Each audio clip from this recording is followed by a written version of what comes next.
Здраво. Ова е контекст. Овде фактите се свети, фактите се заеднички, мислењата се слободни, а контекстот е цар. Јас сум Владимир Петрески, уредник на порталот Вистиномер. Здраво, јас сум Деспина Ковачевска и сум вашиот медиа монитор кој ќе го даде контекстот на Западен Балкан во однос на дезинформација. Овде додаваме контекст. Значи, овде ги објаснуваме вестите и информациите со кои што се соочуваме секојдневно. Гледаме тие да бидат точни, ги исправаме неточностите и се бориме против дезинформациите. Целта е јавниот дискурс секогаш да биде што е можно повеќе ослободен од дезинформации. Контекст е вашиот нов подкаст, а него го прави редакцијата на порталот Вистиномер, кој што го издава фондацијата Метаморфозис. Денеска со Деспина ќе ви ги објасниме дезинформацијските теми со кои се соочуваме најчесто во нашата работа, во нашата борба против дезинформациите. Ајде, Деспина. Да почнеме денеска најпрвен со војната во Украина или еден од најчестите наративи со кои се соочувавме и се соочувавме во изминатите 2 години. Да. Војната во Украина ние една од најчестите дезинформацијски теми. Значи, има месеци кога половина од нашите проверки на факти се за војната во Украина. И не само за војната во Украина, тука се вклучуваат и нападите врз украинскиот председател Володимир Зеленски. Тоа е многу честа тема на дезинформација. Потоа исто така и анти-ЕУ наративите, односно дезинформациите против Европската Унија, кои се тука за да не отргнат од патот кон Европската Унија за кој нашава држава сака да биде. Антивакциналните дезинформации кои во времето на ковид беа дезинформации против вакцините, потоа најразлични теории на заговор, антиродови дезинформации за климатските промени. Да, значи сега ќе разговараме малце повеќе за овие теми, ќе навлеземе подлабоко и инаку за сите овие ќе имаме посебни емисии, односно посебни изданија каде што во детали ќе навлеземе, ќе говориме што тие представуваат, како се дезинформира на овие теми, сето тоа ќе го направиме преку интервјуа, преку панели, преку разговори, сигурен сум дека ќе ви биде интересно. И да не ги забораваме тука скамовите, односно лажните реклами со кои многу често се соочуваме. Денеска мислам и лажните измами, игри најразлични, како што беше случајот со Конти, каде што беа измамени многу граѓани во Република Македонија. Да. Значи, за жал, ова сега што ви ги кажувавме, овие дезинформацијски теми, тоа се најчестите дезинформацијски теми со кои што се среќаваме и тука говориме за социјалните мрежи. Значи, дезинформацијски теми на социјалните мрежи пред се, иако некои од овие ги има и во медиумите. И да, за жал, на социјалните мрежи има се повеќе измами. И како посебен сегмент на овие измами се измамите кои се однесуваат на лажните лекови. Односно имаме се повеќе објави каде што се продаваат лажни лекови, лекови кои не се ниту тестирани, ниту регистрирани. И сега кога се навратиме на нашата најчеста тема со која се бавиме изминативе 2 години, односно војната во Украина, ќе те оставам ти како експерт да поменеш низ наративите. Да почнеме од најчестиот наратив, на тоа е дека Русија спроведува специјална операција во Украина. Да, значи на почетокот на руската агресија врз Украина, председателот на Руската Федерација Владимир Путин почна да го кажува тој термин специјална воена операција. Инаку сите знаеме дека станува збор за војна, дека станува збор за агресија и станува збор за војна. Но во Русија, за жал, сега има дури и луѓе кои лежат по затвори заради употреба на тој термин, иако и Путин знае да го употреби. и околу овој термин се врзуваат многу дезинформации. Значи, овој термин се користи како повод, како прилика да се нижат дезинформации, дека не станува збор за агресивна војна, одбрамбена војна и така натаму. После тоа имавме дезинформација, нели, за биолошките лаборатории на САД во Украина. Многу стара дезинформација. Да, таа е стара дезинформација, таа почна со почетокот на воената агресија и проблемот со неа е што таа многу се рашири. Значи се рашири низ целиот европски континент и во САД. ЕДМО, тоа е Европска организација за проверка на факти и за заштита на демократијата, издаде извештај во кој рече дека 22 земји, таа дезинформација се појавила во 22 земји во Европа, тоа е само што се откриени. Сигурно има и некој каде што тоа не е не е лоцирано.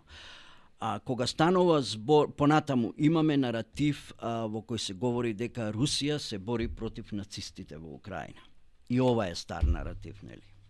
И ова е стар наратив уште од 2014 година, кога на вистина имаше некои неонацистички единици воени на Украина, во кои што, нели, кои што беа се служеа со таа идеологија, но Украина потоа донесе закон за забрана на екстремистичките идеологии као нацизмот и комунизмот, и одамна во Украина нема такво нешто, но тој наратив се уште се користи од Русија како оправдување за агресијата. Кога го користат терминот војна, дури во ретките случаи кога го користат, најчесто го поврзуваат со НАТО и со Трета светска војна. Што мислиш ти за овој наратив? Колку често го наоѓаме? Да, значи целта е да се нападне НАТО, да се представи НАТО како тој да е агресор, како силите на НАТО да влегле во некоја држава и да извршиле агресија, што знаеме дека не е точно. Како доказ за тоа се користи проширувањето на НАТО. Тоа проширување трае веќе 30 години и никогаш немало проблем. Дури ни Русија до пред 10 години немаше проблем, ама сега тоа се појави одеднаш како проблем. И сега одеднаш НАТО да ти бил агресор, иако не се препознава фактот дека уствари земјите кои земјите сакаат да влезат во НАТО. Дека земјите кои сакаат да влезат во алијансата ја притискаат, вршат притисоци, сакаат да се зачленат. Тоа се заборава. Да, овде и се шири контекстот на тоа, нели, НАТО врз сите земји кои што се членки или сакаат да бидат членки на НАТО се обвинуваат дека, нели, тие ја финансираат војната, посебно кога се донира оружје. Исто така имавме ние наратив тука во Македонија, каде што се спинуваше дека одредени тенкови кои ни ги дала Русија, всушност ние сме ги донирале на Украина. Да, добро, не ни ги дала Русија, сме ги купиле. Мислам, ние најчесто купуваме оружје од Украина. Мислам, во првите 15 на 20 години од македонската независност купувавме оружје од Украина. Ама да, помошта која што западните земји ја даваат на Украина, се спинува дека со тоа се продолжува војната, дека, не знам, тоа е уствари агресијата, уствари западните земји помагаат на Украина да се одбрани. Како не баре Украина да треба да се предаде и да дозволи да биде прегазена од Русија. Мислам, тоа ниедна држава не би го дозволила. Да, па тие сакаат да представат како една држава во која има висок степен на корупција и оваа помош која што западните земји ја даваат, всушност ја представуваат дека, нели, Украина ја краде. Да. Председателот си купува најразлични вили, си се шета, жена му купува накид. Нели, сите овие одат кон наративот на дискредитација на Зеленски, односно колку е тој коруптивен. Да, такви дезинформации има целкупи. Цело време тоа го рецензираме. Значи, нема никакви докази дека оружјето што е донирано на Украина било продадено било каде. Има дезинформации дека било продадено на Блискиот Исток, дека било продадено на нарко картелите во Јужна и Централна Америка. Ништо тоа не е вистина и нема никакви докази за тоа. Инаку да, како што рековме, Зеленски е центар на тие дезинформацијски кампањи против Украина. Зеленски е нон-стоп напаѓан. Не знам, наркоман, пијаница, корумпиран, купил замок ваму, вила таму, и за сите тие вестини, сите тие дезинформации ги рецензираме и за ништо тоа не сме нашле докази. Па бидејќи тој стана во последно време сликата на Украина, односно нели кога оди на состаноците, оди без одела, па така што најлесен начин да се нападне Украина е баш преку него, преку дискредитација на председател. Тој е столбот на украинскиот отпор.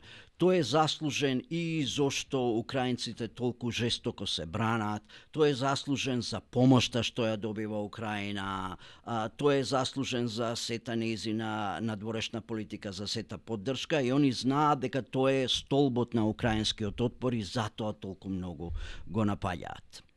Многу од овие наративи кои што се поврзани со војната во Украина се присликуваат и во антиеу наративите.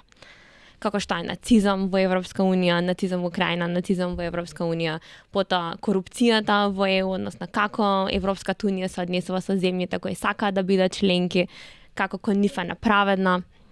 Што мислиш за овие наративи? Како ти ја влијаат? Па и кај нас, бидејќи ние нели сакаме да станеме членка на ЕУ. Да, значи една друга дезинформацијска тема со која што многу често се среќаваме се нападите против ЕУ, нападите против НАТО, па и нападите против другите меѓународни организации како Обединетите нации. Да, нападите против ЕУ стануваат многу сериозен проблем на социјалните мрежи на македонски јазик. Последица на тоа е проблемот што го имаме, проблемите што ги имаме при напатот кон за членувањето во ЕУ. Значи, сите тие сопки, сите тие пречки, не знам, грчкото вето, бугарското вето, за жал, некои граѓани ја губат довербата во ЕУ и не само што ја губат довербата во ЕУ, туку се спремни да одат дотаму да шират дезинформации дека ЕУ е нацистичка, дека ЕУ е фашистичка. Тоа не е точно, се разбира. Тоа е дезинформација. Мислам, во основачките документи на ЕУ има цели и посебни документи има цели поглавја за борба и спречување на неонацизмот и самата природа на ЕУ како мултинационална заедница и така натаму е комплетно различна од она што се претпоставува, мислам што значи нацизмот. Арно, ама ете, тој наратив се провлекува, таа дезинформација се провлекува и ние мораме да се спротиставиме на тоа. Најнапаѓани земји кај нас се Франција и Германија. И оттука нели наративот дека ЕУ е нацистичка. Да, има најмногу напади кога станува збор за земјите членки на ЕУ, има најмногу напади врз нејзините најголеми членки Франција и Германија.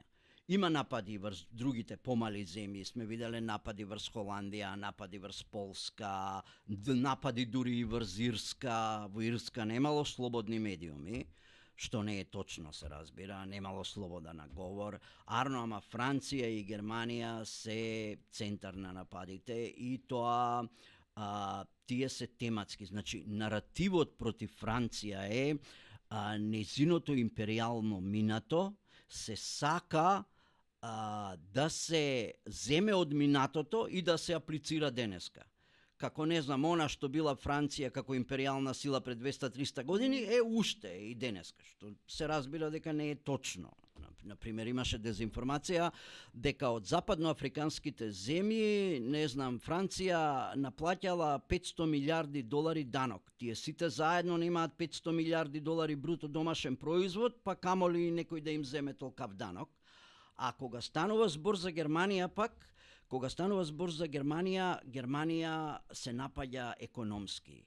и тоа на многу чуден начин. Ние знаеме сите колку Германија е богата, арно, ама не знам, во Германија немало храна, во Германија немало газ за грејење, германците се смрзнувале, германците морале да се греат на дрва, арно, ама палењето дрва ќе било забрането, се ова дезинформации, арно, ама се користат и кога многу се повторуваат, и тоа е моќта на дезинформациите, за жал, многу пати повторена лага, за некои луѓе знае да стане вистина. Да, многу често кога ќе ги читаме или кога ќе ги слушаме, не само што ги читаме, туку ние ги слушаме овие наративи кога одиме на кафе, кога сме во кругот на семејството, па не знам во кафана дури, и тие влагаат во нашата потсвест и подоцна излегуваат, но нас сепак најмногу не боли промената на името и најмногу дезинформации кога имаме напади кон него се баш на таа тема.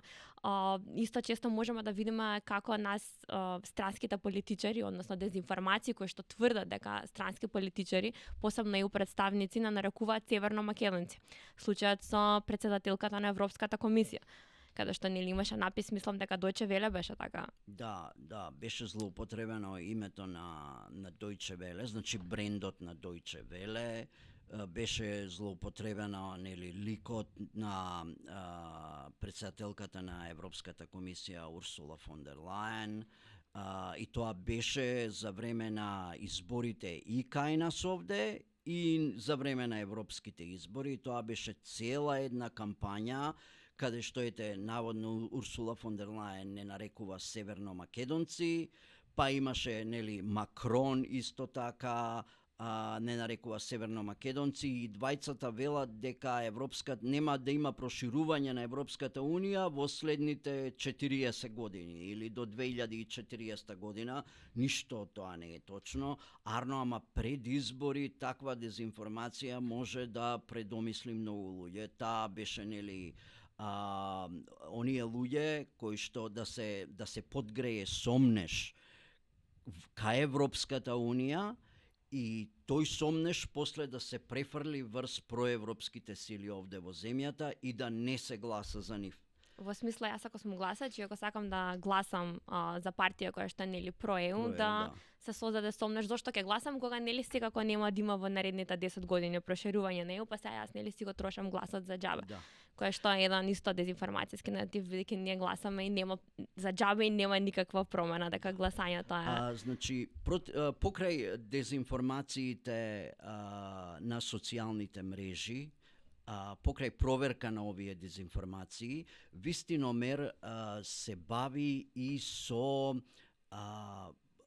објаснување на спиновите, односно на манипулациите во говорите на политичарите. Сега ќе говориме малку за родовите дезинформации и за дезинформациите против ЛГБТ заедницата. Родовите дезинформации и најмногу ги таргетираат жените и ЛГБТ популацијата. И тука и со тоа и самата родова еднаквост на некој начин. Па така родовите дезинформации можеме да ги најдеме во најразлични наративи. Значи кога се таргетираат европските политичарки, тука имаме пак родов аспект, односно се напаѓаат жените во политиката кои што тврдат дека овие жени нели не се способни, не се добри да бидат дел од политиката, или на пример кога се напаѓаат многу интересно мажи, на пример кога се напаѓа Зеленски, се напаѓа жената на Зеленски да се прикаже како тој избрал жена која што е нели корумпирана, ги троши парите на нејзе, па преку женскиот аспект се напаѓаат мажите. Исто така друго интересно со родовите. Какви дезинформации се шират? Се шират дезинформации дека нели баш она дезинформацијскиот наратив кој што е дека пример, не знам, Камала Харис е маж, не е жена. Кога се напаѓаат политичарките за корупција или дека живеат неморално, се нарекуваат најчесто на пример сатанистки, баш поради моќта која што ја имаат, посебно жените во европската политика. ЛГБТ заедницата?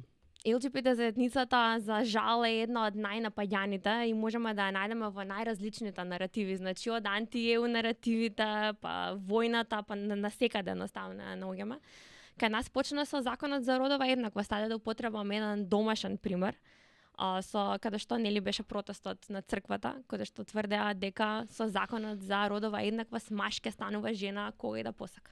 Што не е точно. Воопшто не беше така и правевме, мислам дека контраспин имаме на ова тема. Да. Па да се префрлиме на тоа дека ЕУ преку ЛГБТ, преку помагајќи на ЛГБТ популацијата всушност стимулира педофилија. Многу често знаат да се злоупотребат децата, односно страват за децата, заштитата спрема децата да се представи. Исто така и војната во Украина. Овој наратив за нацизмот се користи каде што имаш фотографија со нацистички знамиња и под неа фотографија LGBT знамиња и демекете LGBT заедницата е исто како нацистите. Оствари се самоставени две фотографии една по друга.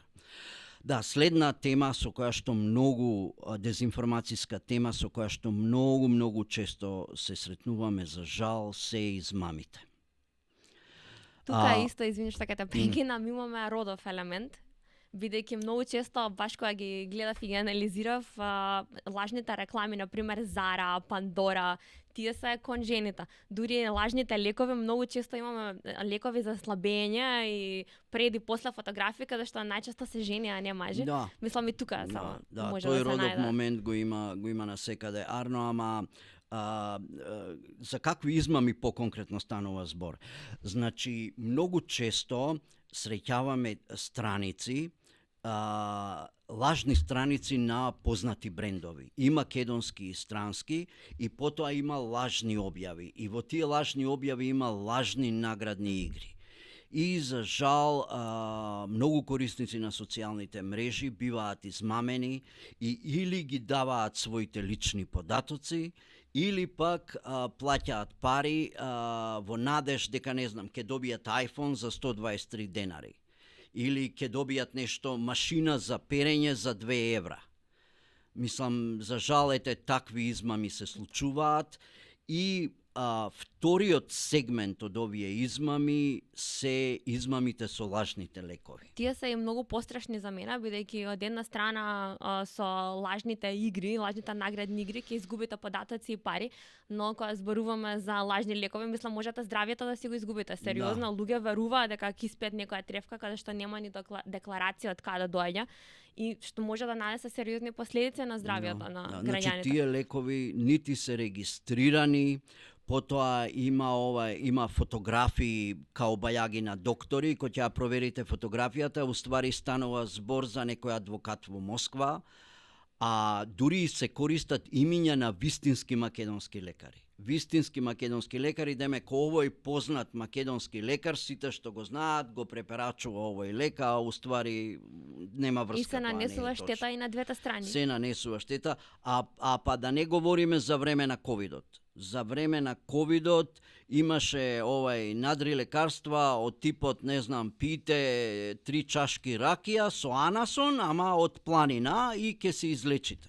И тоа беше страшно, например, не знам, стари жени од 70-80 години ти да ги тераш сега да пијат 3 чаши ракија. Сега сакам да најавам уште една дезинформацијска тема. Ова е многу повеќе појава, затоа што таа можете да ја видите насекаде. Во сите други дезинформацијски теми таа се превлекува, станува збор за теориите на заговор. Теорија на заговор е мислење дека за се што се случува во светот стои некоја група моќници која си игра со нас како со кукли и која што прави работите да бидат такви какви што се на светот. Значи, за се стојат некакви моќници. Со какви теории на заговор се соочуваме, Деспина? За жал се соочуваме со најразлични теории на заговор, ама јас ќе почнам со мојата прва последна омилена теорија на заговор, која што мене всушност вистински ми се случи. Односно се возам јас во такси, одам кај другарка и се правам муавет како што се зборуваме со таксистите цело време и мене ме вика таксистот, дали знаеш ти дека постојат во светот рептили, ние за ништо не одлучуваме. Значи има таму во Америка едно друштво на рептили, тие не се луѓе и ти одлучуваат за се што нас тука не се дешава, и ти си како паметна девојка треба да бидеш внимателна. Така што јас не верував, мислам дека ваква теорија на заговор вистински се расширила во земјава, но кога почнуваат таксистите да ја кажуваат. Потоа не знам, 5G мрежата. Сите се исплашивме од контрола, од депопулација, дека 5G мрежата ќе станеме роботи и некој ќе на контролира. Да, има теории на заговор, нели, мислам помина подолго време од тоа, ама тие се провлекуваат повремено, нели, зарам на земја. И за време на COVID пандемијата имаше купишта теории на заговор, антивакциналните дезинформации се уствари теории на заговор. Дека нели има микрочипови во вакцините? Да, микрочипови, каде што наномашини, така натаму, дека ете со вакцините не трујат, што е теорија на заговор, зашто ете некои моќници ставиле отрови во вакцините за да не отрујат и така Ние натаму. менуваат ДНК-та. Ние менуваат ДНК-та. Сака да не истрабат сите. Да. А климатските промени, например харпа, тоа исто е делат. Да, на крај да кажеме збор два за климатските промени и тие се исто многу често, односно скоро цело време се теории на заговор. Значи, кога станува збор за климатските промени, позната е таа дезинформација околу HAARP. Значи, HAARP е кратенка за високофреквентна активна истражувачка програма во пределот каде што се појавува аурора, односно северните светла. И ваква програма на вистина постоеше, таа со години е прекината, ама околу неа се плетат теории на заговор, дека со неа се контролира времето, секогаш кога има невреме, торнадо, бура, тоа е заради HAARP. Нели би било тоа супер да можеме да го контролираме времето? Супер Цело би време било, да си видиме пролет. Да. А што е со chemtrails или со белите трагови кои ги гледаме на небото? Тоа е климатска дезинформација, која што исто така представува теорија на заговор, значи тоа се издувните гасови од авионите кои оставаат траг, привремен траг на небото, се вели дека во нив има отрови и дека со нив не трујат. Не прскаат. Не прскаат, се разбира, нема никакви докази за тоа и мислам тоа е и нереално, авионите летаат на 8 на 10 километри височина и од 10 километри некој да ве труе. Тоа е крајно неефикасно, дури прилично невозможно, ама ете има такви. Што е со климатските промени? Многу често гледаме дека луѓето ја негираат, тоест ги негираат климатските промени, велат дека тие не постојат. Климатските промени се предмет на многу дезинформации. Има цело движење каде што кој што тврди дека климатските промени не постојат, дека за тоа стојат, не знам, моќници, односно богати индивидуи како Бил Гейтс, Чарлс Шваб и така натаму и така натаму. Колку ова штетно за околината всушност? Да, значи 97% од научниците се согласуваат дека климатските промени се реалност, ама ние постојано се среќаваме со вакви дезинформации и тоа и штети на животната средина, затоа што тие дезинформации не спречуваат да се бориме против глобалното затоплување. Добро, сега мораме да завршиме. Јас само сакам да ги повикам сите оние што не гледаат, доколку имате било какви прашања за нас или доколку сте налетале на дезинформација или која нешто сакате што да ја сметаат, провериме, или нешто што ви пречи, нешто што сметате ви личи на дезинформација, на што нешто ви што е личи на неточно. дезинформација, на нешто што е неточно и сакате да го провериме, пишете ни, ќе не најдете на социјалните мрежи, пребарајте само Вистиномер, веднаш ќе ви се појават нашите профили, нашите страници на социјалните мрежи. Чао!